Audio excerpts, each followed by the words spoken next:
Bakristo bavandimwe, Kristo Yezu akuzwe. Mbifurije kugira umunsi mwiza. Ni munyeme dusangire amasomo matagatifu Kiliziya umubyeyi wacu yateguriye kuri uyu munsi. Isomo rya mbere, isomo ryo mu gitabo cy'ibyakozwe n'intumwa. Muri iyo minsi mu mujyi wa Filipi, rubanda nabo bahagurukira Pawulo na Silasi.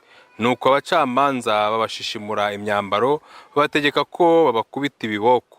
Bamaze kubarema inguma, babajugunya mu buroko. Bategeka umurinzi kubarinda abyitayeho.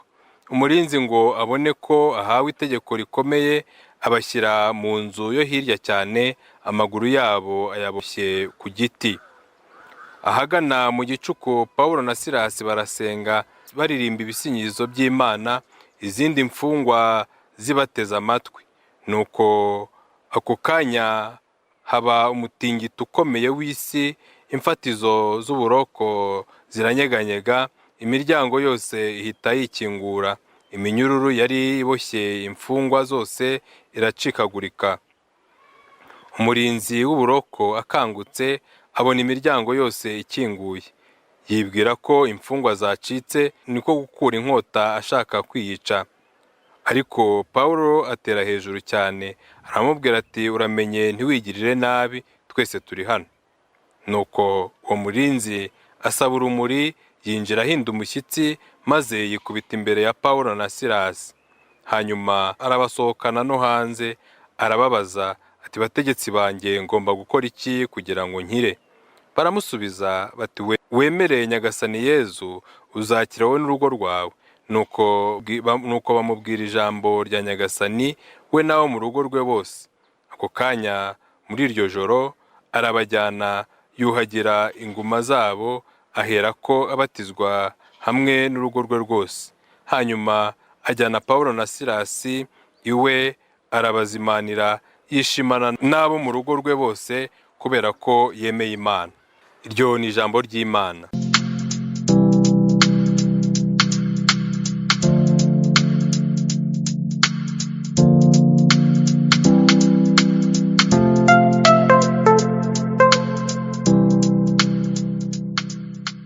Zaburi. Uhoraho wandengeye ubigirishije ububasha bwawe.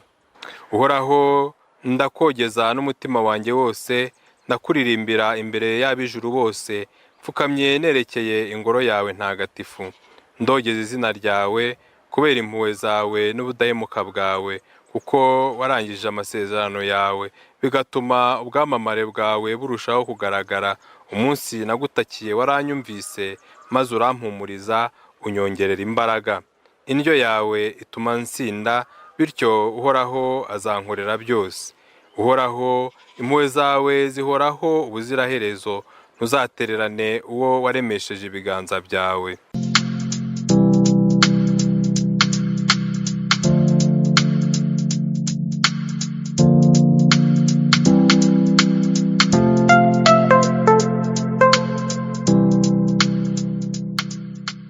Nyagasani Yezu nabane namwe.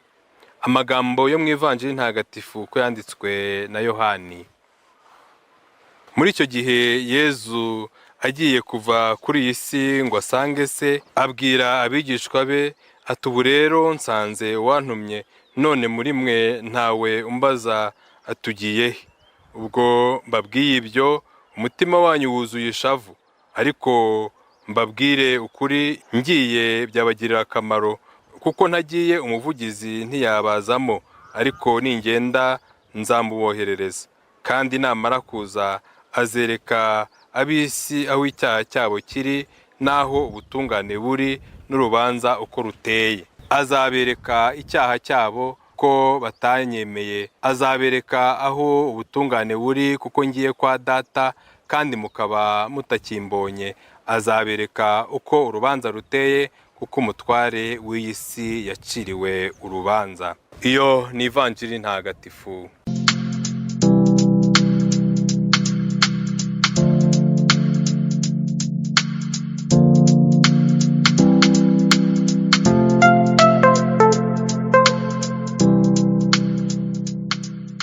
Bakristo bavandimwe, isomo rya mbere riratubwira inkuru ya Pawulo na Silasi, aho bafashwe bagakubitwa ibiboko, bakajyanwa mu buroko bazira izina rya Yezu, bazira kwigisha abantu urukundo, bazira kugaragaza ubukristo bwabo.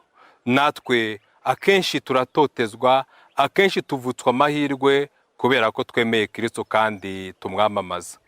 Bitubaho tugahura n'amagorwa, ariko hari igihe amagorwa yacu Imana yakoresha igafasha abantu kuyimenya. Hari igihe ubukene tunyuramo Imana ibukoresha igafasha abantu kuyimenya. Hari igihe ingorane, akarengane duhura nabyo bifasha abandi gukura mu kwemera bitewe n'uburyo twabyitwayemo. Pawulo na Silasi ntibahwemye gusingiza Imana no kuririmba bayishimira no mu magorwa. N'igihe inguma zabo zari zibarembeje, bafunzwe, baboshywa amaguru, ntago bigeze baboha umunwa, ahubwo basingije Imana, bakomeza kuyiringira no kuyizera. Imana rero igaragaza ububasha bwayo. Igikorwa yakoze cyari kigamije guhindura umutima w'uwari wabarinze. Mu by'ukuri imfungwa ntizigeze zicika nubwo inzugi zose zari zikinguye. Iki ni ikimenyetso cy'uko Imana ishobora kwemera ko tunyura mu bigoye, Imana ishobora kwemera ko tubabazwa, ariko yifuza gukiza roho y'umuntu. Natwe imibabaro duhura nayo tujye twishimira ko yafasha abandi kumenya Yezu, dukomeza Yezu ubana natwe kandi akatuba hafi. Mu by'ukuri nk'abakristu twigire kuri Pawulo na Silasi kujya dusingiza Imana no kwishimira mu magorwa, kugira ngo abantu benshi bakurizeho kubona uburyo dukunda Imana nabo bayikunde. Uyu muntu yifuje kumenya nk'uko abana Pawulo na Silasi bameze, yifuza umukiro. Yakora iki kugira ngo akire? Pawulo rero aramubwira icyo yakora. Icyo yakora ni ukumenya Imana, icyo yakora ni ukumva ijwi ryayo, icyo yakora ni ukubatizwa we n'urugo rwe kugira ngo babone umukiro. Natwe tuba abantu bashishikariza abandi kumenya Imana, tuba abantu bafasha abandi, babateza intambwe yo kumenya Kristo twamenye, maze inkuru nziza isakare hose, maze umukiro w'Imana ugere ku bantu bose, maze abantu bose bakurikire kandi bakurikize Kristo. Ese ni uruhe ruhare ngira mu gufasha abantu kumenya Kristo? Ese imibabaro yanjye, agahinda kanjye, ibitotezo byanjye, akarengane kanjye gafasha abandi kumenya Kristo? Ese hari umuntu wahindutse kubera uburyo yabonye nitwaye mu kigeragezo? Ese hari umuntu wahinduwe no kubona ububasha bw'Imana bwigaragarije wenda mu mibabaro nyuramo, mu gahinda mpura nako? Uyu munsi dufata icyemezo cyo kurushaho gukomera no gukomeza abandi, cyane cyane iyo turi mu bigeragezo, cyane cyane iyo turi mu bitotezo no mu karengane. Tujye twitwara nk'abakristo, bizafasha benshi guhinduka, bizafasha benshi kumenya Imana no gufata icyemezo cyo kuyikunda no kuyikorera. Mu Ivanjiri Yezu Kristo aratwibutsa ko azatwohereza Roho Mutagatifu, Roho utumara intimba, Roho utumara ishavu, Roho utumenyesha icyo Imana idushakaho. Nibyo koko rero gutandukana k'umubiri kwa Yezu n'abigishwa be byabateye ishavu, ariko arabibutsa ko ari byiza kandi ari ngombwa ko yagenda kugira ngo abohereze Roho umuvugizi, Roho umuhoza, Roho uzabayobora kandi akayobora ku cyiza, uzabereka icyaha cy'isi ni ukudakunda, ni ukutemera umwana w'Imana. Icyaha cy'isi ni ukunangira umutima. Ubutungane rero Roho Mutagatifu azatuyoboraho, nibwo natwe tugomba guhora iteka turangamiye, ni ubutungane bukomoka ku Mana, butangwa n'Imana. Urubanza ni uko isi yanga Imana, ni uko isi yanga umwana wayo. Igihe cyose rero twemeye Kristo duhonoka urupfu n'urubanza. Igihe tunangiye imitima yacu ducirwa urubanza.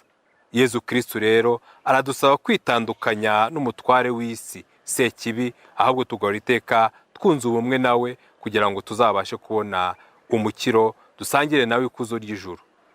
Tubisabirane rero, tuba abantu bahora iteka bakereye kugaragaza ukwemera kwabo, cyane cyane mu bikomeye, mu bica intege no mu bitotezo, kugira ngo abatubona twitwara nk'abakristu bagire inyota yo kumenya Kristo no kumukurikira, kugira ngo Roho Mutagatifu abamurikire bahonoke urupfu n'urubanza nabo bakira umukiro w'Imana.